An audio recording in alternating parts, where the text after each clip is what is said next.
अगर आपके फेस पे बहुत ज़्यादा पिंपल्स और एक्नी है या फिर कभी कभी पिंपल्स निकल आते हैं तो प्लीज़ इस वीडियो को पूरा देखिए, क्योंकि इस वीडियो में मैं आपको पिंपल्स होने के 2 मेन रीजंस बताने वाली हूँ और इसका परमानेंट सॉल्यूशन भी इस वीडियो में मैं बताने वाली हूँ। तो दोस्तों, पिंपल्स और एक्ने की 2 टाइप्स होती है, एक है परमानेंट और एक है टेम्पररी। इन दोनों के ट्रीटमेंट का तरीका भी अलग अलग होता है। पहले हम टेम्पररी एक्ने की बात कर लेते हैं। तो जो टेम्पररी एक्ने होते हैं वो हमेशा आपके फेस पे नहीं होंगे, वो कभी कभार आएंगे, लेकिन वो अपने पीछे दाग धब्बे छोड़ जाते हैं जो बहुत ही वियर्ड होता है। तो ये टेम्पररी एक्ने और पिंपल्स होते क्यों है? तो इसके पीछे बहुत सारे फैक्टर्स है, जैसे कि स्वेट, अगर आपको बहुत ज़्यादा पसीना आता है, या मान लीजिए कि आपने बहुत ज़्यादा वर्कआउट किया है तो आपके शोल्डर्स पे और बैक पे और दाने निकल आएंगे, पिंपल्स या एक्ने जिसको कह सकते हैं। या फिर अगर आप बहुत ज़्यादा गर्मी में रहे हैं तो आपके फेस पे पिंपल्स आ जाएंगे। या फिर कभी कभी आप कुछ तला हुआ खाते हैं या तीखा खाते हैं तो वो स्किन टाइप्स पे डिपेंड करता है कि आपको कब एक्ने और पिंपल्स आ सकते हैं। तो अब बात करते हैं परमानेंट पिंपल्स और एक्ने की। कुछ लोगों को परमानेंट पिंपल्स और एक्ने की प्रॉब्लम होती है, उनके फेस पे हमेशा पिंपल्स रहते ही है। लेकिन इसके पहले जो हमने टेम्पररी एक्नीज और पिंपल्स की बात की, तो उसमें और परमानेंट पिंपल्स होने में भी एक सबसे बड़ा रीजन ऑयली स्किन टाइप होता है। दोस्तों, जिन लोगों की स्किन टाइप ऑयली है, ज्यादातर उन लोगों को ही पिंपल्स और एक्ने की प्रॉब्लम्स रहती है। या तो पूरा ही फेस उनका ऑयली होता है, या तो सिर्फ पार्ट एरिया जैसे कि नोज और फोरहेड का एरिया जो है वो बहुत ज़्यादा ऑयली रहता है। चीक्स जो होते हैं वो ड्राई होते हैं। तो ऐसे केस में फोरहेड पे और आईब्रोज के ऊपर और साइड नोज पे या नोज पे या अपर लिप्स पे ऐसे पिंपल्स हो जाते हैं।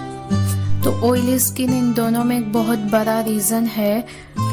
लेकिन जिन लोगों को परमानेंटली पिंपल्स की प्रॉब्लम है, उन लोगों के लिए सिर्फ ऑयली स्किन रीज़न नहीं है। इसका सबसे बड़ा रीज़न है हार्मोनल इम्बैलेंस और weak digesting power of body. जिन लोगों के फेस पे हमेशा पिंपल्स रहते हैं, उनको ये एक बड़ा रीज़न बताया गया है कि उनके शरीर की जो डाइजेस्टिंग पावर है वो बहुत ज़्यादा कमज़ोर होती है, वो खाना अच्छे से डाइजेस्ट नहीं कर पाते हैं। तो इसकी वजह से जो शरीर की गर्मी है वो ज़्यादातर चेहरे पे निकल आते हैं, या फिर पूरे शरीर में या बैक पे, शोल्डर्स पे भी पिंपल्स और दाने निकल आते हैं। या फिर उनका खून जो है वो प्योरीफाई, जैसे कि उनकी बॉडी खून को प्योरीफाई नहीं कर पाती है, तब भी ये परमानेंट एक्ने की प्रॉब्लम्स आ सकती है।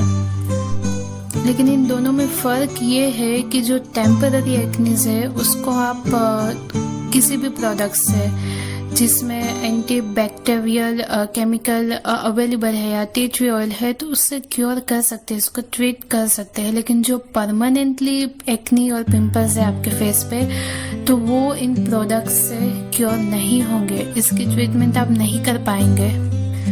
अक्सर ऐसा होता है कि कुछ टाइम के लिए जब तक आप इसको यूज़ करेंगे तो ये ठीक हो जाएगा, लेकिन इसके बाद फिर से पिंपल्स आने लगेंगे फेस पे, क्योंकि ये परमानेंट क्योर कर ही नहीं सकता।